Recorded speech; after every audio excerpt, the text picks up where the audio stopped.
maybe not the best thing. One of the best things about doing a feature is I had an excuse to finally get the stiletto nails that I've been talking about and dreaming about for years, and it matches my dress, so it's double cool. Ah.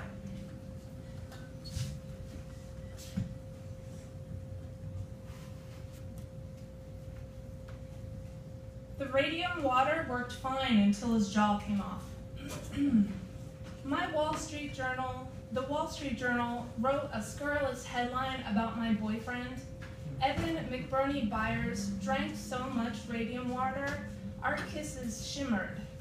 A robust socialite, his hair dark with pomade. Everything was going so well until his jaw came off. A jaw will answer the door and let anyone in. Soaps in necrosis. My dental hygienist asked if I worked in a match factory. I denied my occupation until she flicked off the light switch. My teeth, a light source. Jawbones, phosphorus drenched. I haven't been flossing. She thinks I'm developing Fossy jaw. I haven't touched white phosphorus in months. The Salvation Army switched our factory to red phosphorus. The hygienist should examine her own dead finger. I suspect her water pick shook her nerves and vessels loose. One can work in a matchstick factory for 5 years without symptoms. One can drink radium water for 3 years. Before Evan died, we had twins, named them Mandible, Maxilla. When I kissed Evan's hands in the dark, I saw their skeleton outline. He took off my nightgown, traced the branches of my lungs glowing through my chest.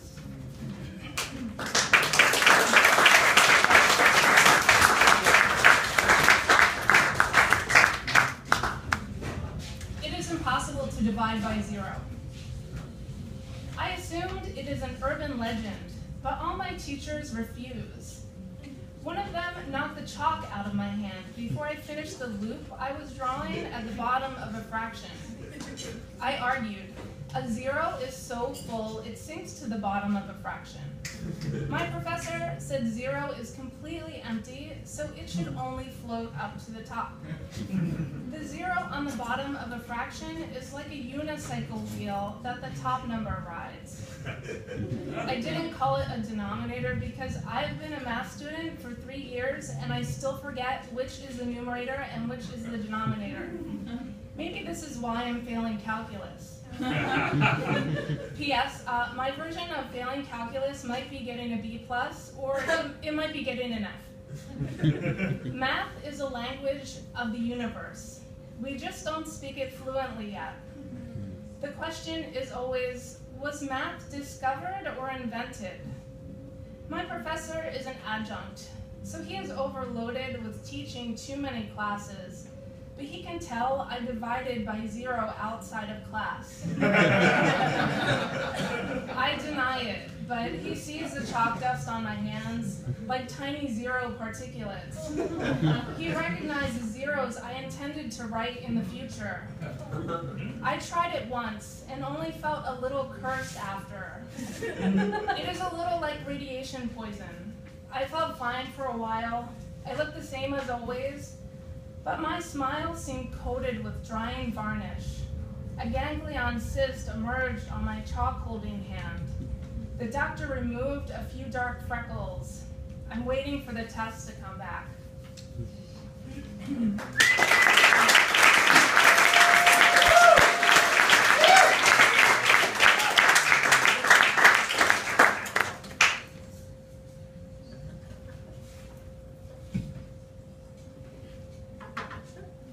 3 dangerous men. My husband and his gang busted out of prison. I can't tell them apart. All wear the same curled mustaches, dark eyebrows. Are they related? Is prison really full of men with villain mustaches? Just like in horror movies, my cell phone battery died and they cut the electricity. My mom warned me about canceling my landline telephone. They work as a team. They work at their full potential. They don't threaten and they don't rush. Their bags overflow with lockpicks, files, useful for breaking out of prison, useful for breaking into my house. They are prepared, not like me. Are kitchen knives the best I can do? Every window shattered, but the bars keep them out mostly. Black leather gloves help speed filing. A brown boot tried to climb down my chimney while I fumbled with a newspaper, shred, and matches. After I lit the fire, he sent chimney swifts. They ignored me, but just flew out the holes in the window.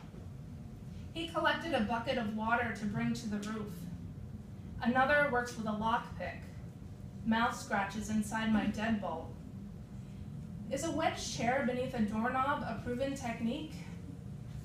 A man digs in the crawl space under the porch, then the basement. A man pries off roof tiles. They shatter like flower pots in the driveway. I hear everything through my empty windows. Should I start setting traps a la Kevin McAllister? I pace the hallway. I must have counted wrong. A man files at every window, scratching from inside the walls. I crouch in the closet with the flimsy unlockable door. It is dark behind the coats, but I close my eyes.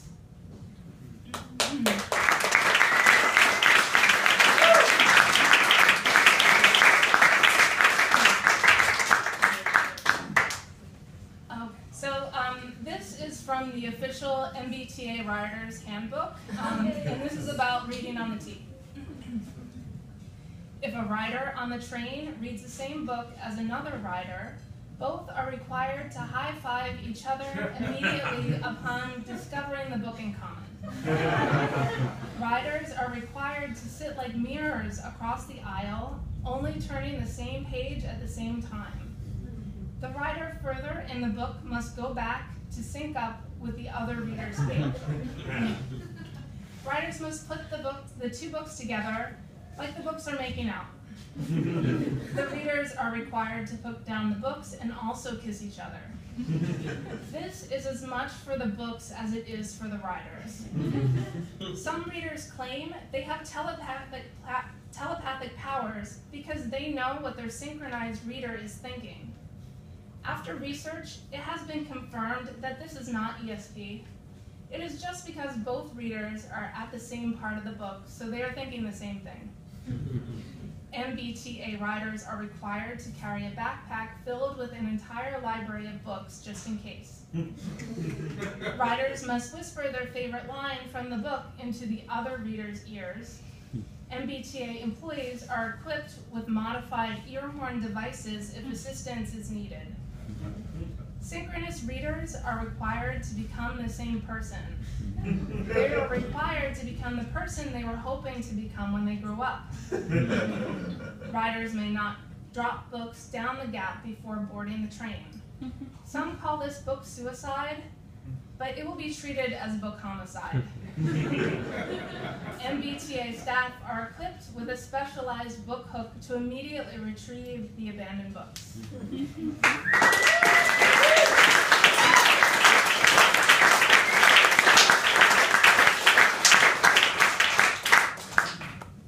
I can't do anything in these nails. I'm just trying to check the time, and I'm like, no. The most expensive fabric in the shop.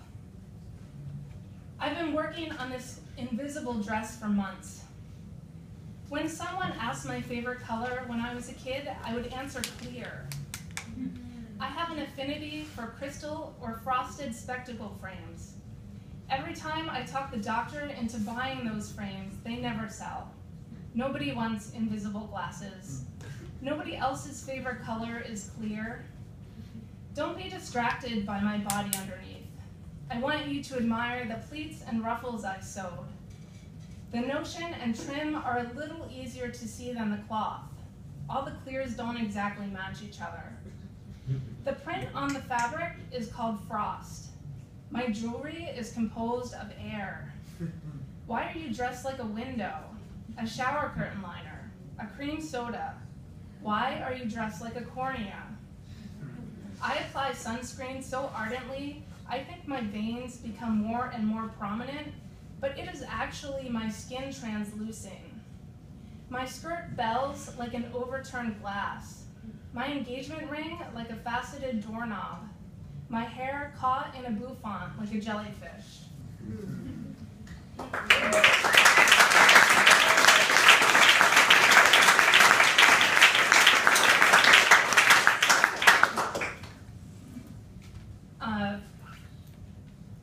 I actually have this wig, and sometimes I wear it for this poem, but it's really itchy, so I'm not going to. Everyone wishes my Eva Gabor wig was my real hair.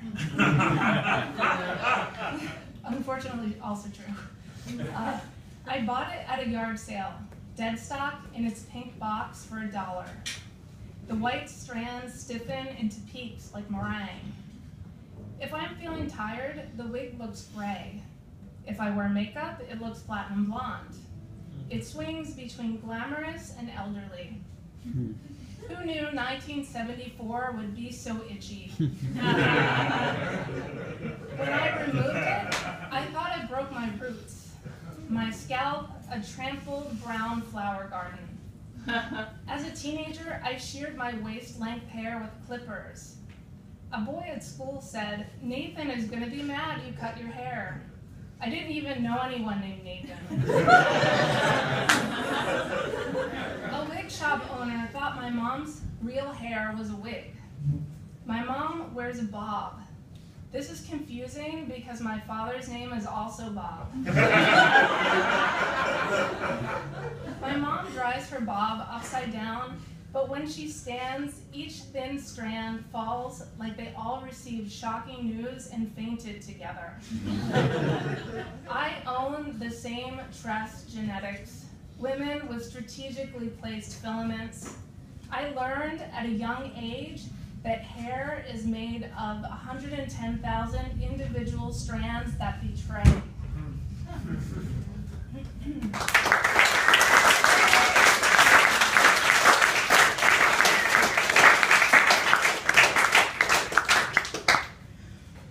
Go to a magic thrift store, get magic clothes.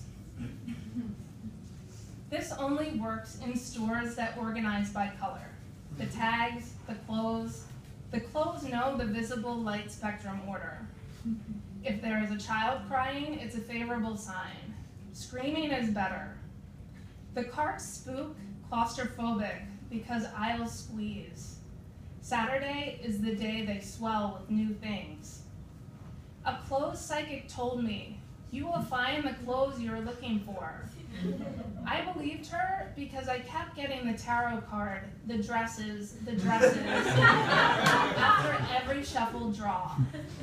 She said the color will only be adequate, but the cut will be perfect. She said stay out of the orange section. She said the price tags will not be the color that is on sale. There is nowhere to try on the clothes, only 2 mirrors, but I don't need dressing rooms to slow me down. A blue sweater adorned with a silver sequin shoe shined in my direction. The sequin's little reflected stars called me sailor. I pick up anything with potential. My husband is worried about my overloaded cart. He thinks it might be a trans-dimensional portal that transports directly to my closet. I asked the woman at the counter, "Are you sure these are only secondhand? I think there might be more than just 2 hands." I ignored all the dry clean only tags and let them all swish in the washer. They emerged uninjured.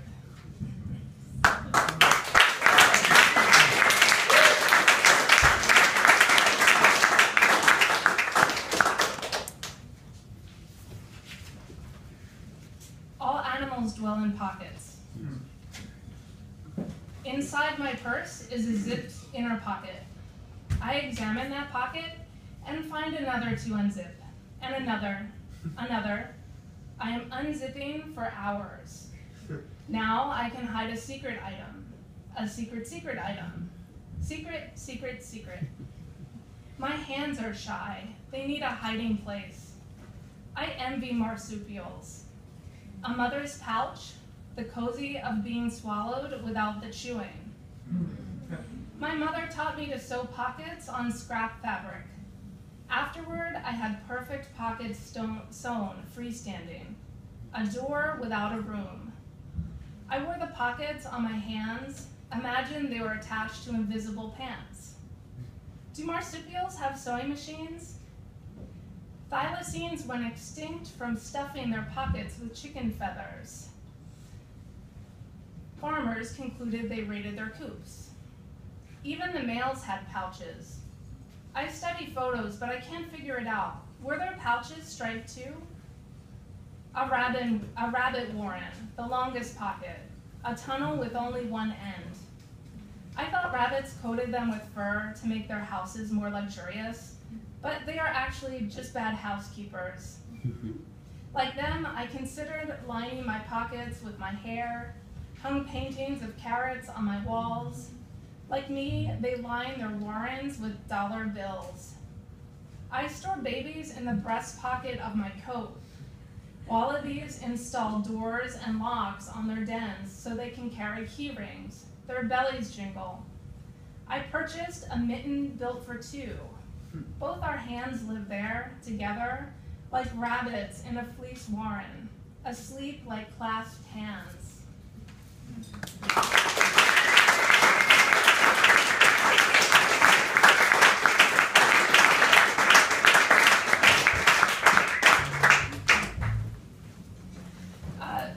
If you guys don't know, there's a literary magazine called Muzzle Magazine. It's a really great magazine.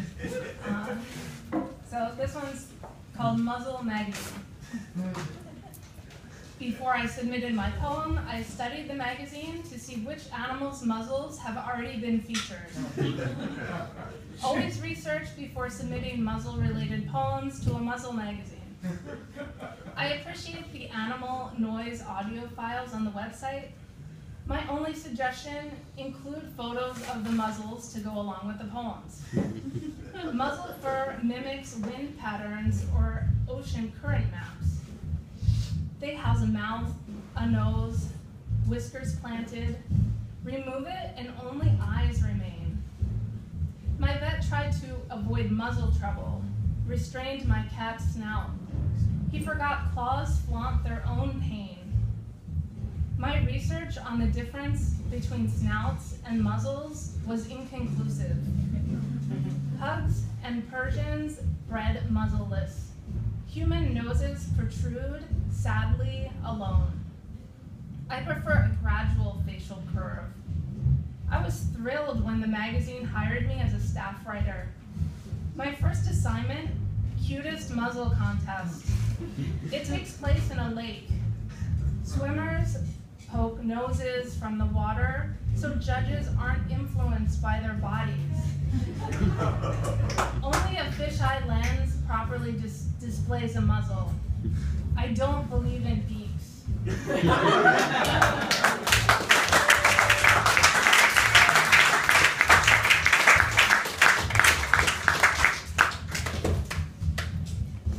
The order of the forest. My first clumsy step in the dark alerted broods, dens, clans, nests. Their snarls resembled broken dinner plates, shards from vases. So close to a smile, I'm always put at ease with gleaming. Animals complain I didn't bring anything sharp. They hold me down and sniff me for metal. I feel whiskers and breath on my body. They examine my claws, blunt, pull back my lips with their paws, but don't bother to steal my teeth, those dull aspirin tablets. They fit me with a starter jaw, mosaic teeth from a mason jar. They must have found a crate of marbles, eye green or yellow. I can't discern. Are some marbles black or are eye sockets empty? It is impossible to identify variants of black against a navy backdrop of sky. Their eyes must be their own light source. I brag. My human eyesight allows me to read books. Nobody is impressed. They snatch my glasses and immediately crack them into usable shards. The forest blurs. Trees wear animals like jewelry. A live creature is the most attractive ornament.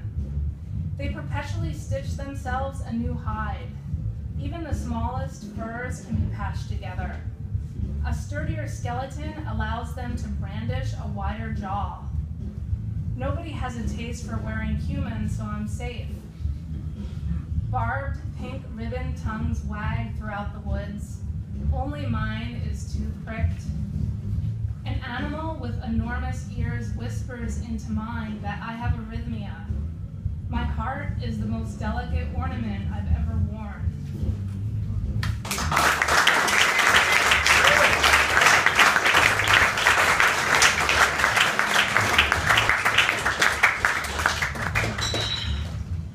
There is only one way out of suburbia.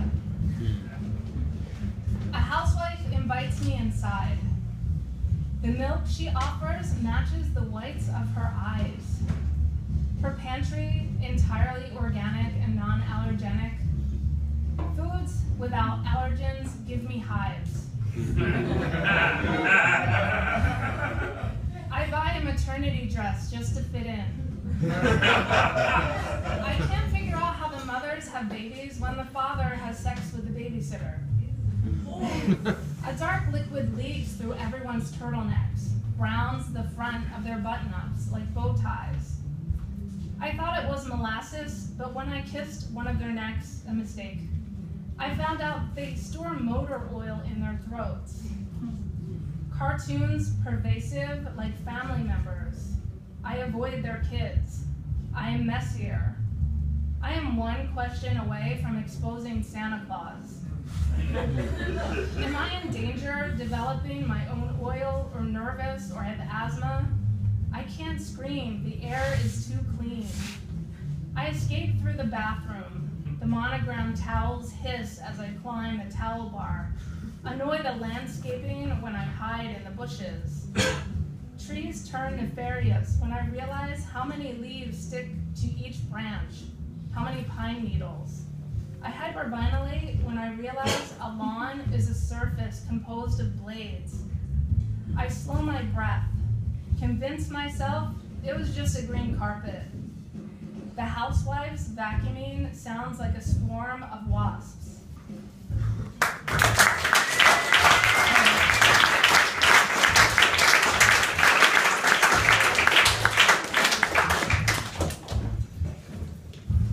Everyone knows, because I write about it every second, that we moved here from Acton a year ago, and it's really great. So this is a newcomer to Acton, Massachusetts.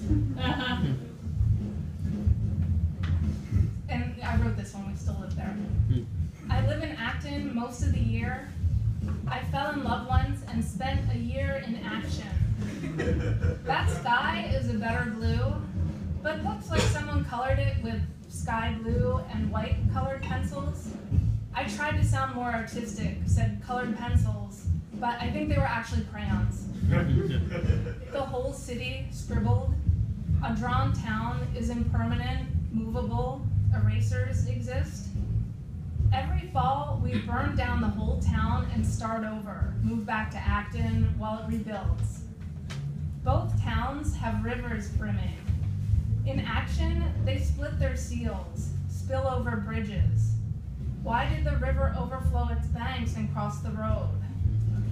There are no parking garages in Acton, but in Acton, I roller skate on its lower levels. The echoes sound like babies crying or ghostly laughing. From the top of the parking garage, I watch buildings amble around like dinosaurs. What is the name of the dinosaur that is square with windows? Skyscraposaurus?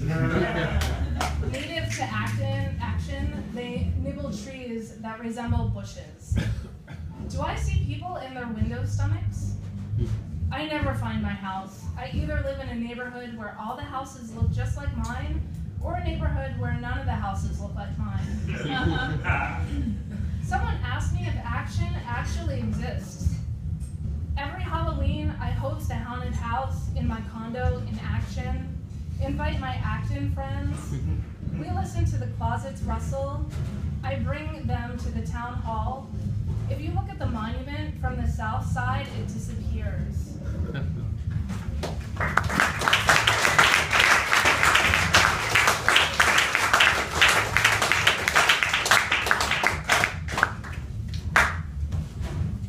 Waiter, there is a fly in my soup. In 1881, a fly fell from a collapsed bridge into a soup below. Yeah. William Doc Carver witnessed the fall, wondered if flies could dive as an act. After a difficult training, they dove willingly. Bland soup, flies refuse to die. Salty soup, flies dry up when they hit the liquid. Spicy soup, flies never swim out. The babies hatch and grow up among broth. Flies eschew ladders. They levitate to the correct diving height. Diving girls rode them into the soups. The most famous girl, Sonora Webster, was blinded after the crowd spooked her fly, Red Lips. She tumbled into a chowder, eyes open. She dove in the dark another 11 years. Disney made a movie about her biography, Wild Hearts Can't Be Broken. When I watch a bad dive, I worry my own retinas detach from the splash. The show got shut down. People claimed it exploited the flies. The flies retired to a sanctuary the few days they had remaining of their lives. Flies are born performers. A few continue to dive even after their retirement. During their act, if the fly struggled to swim to the edge, I rescued it with my spoon.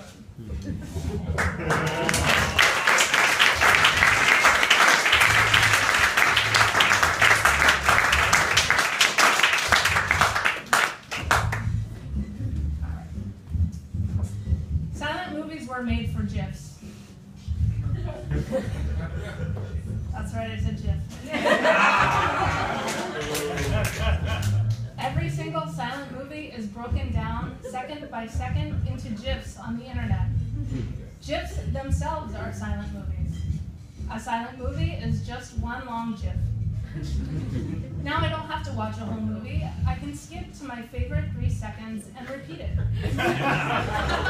Each emotion is quarantined into its own tiny movie. To do research for this poem, I looked for a GIF of Nosferatu's shadow creeping up the stairs. I tracked down every GIF from a movie, lined them up in order, and watched each one. I proved that I prove what I always suspected. Something happens before and after every GIF. The inventor of GIFs agrees with me. They are not pronounced GIF.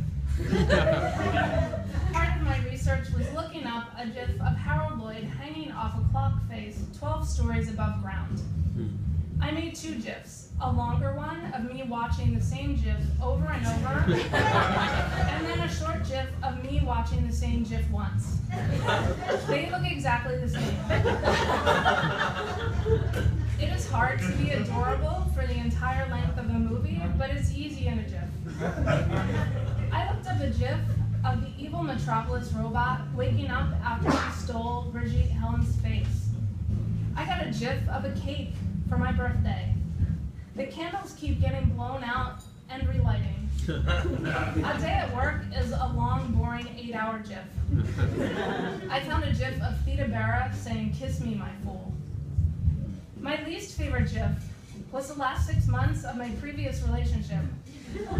Every day we broke up, and then there was a surprising, abrupt jump back to the beginning, and we were married again.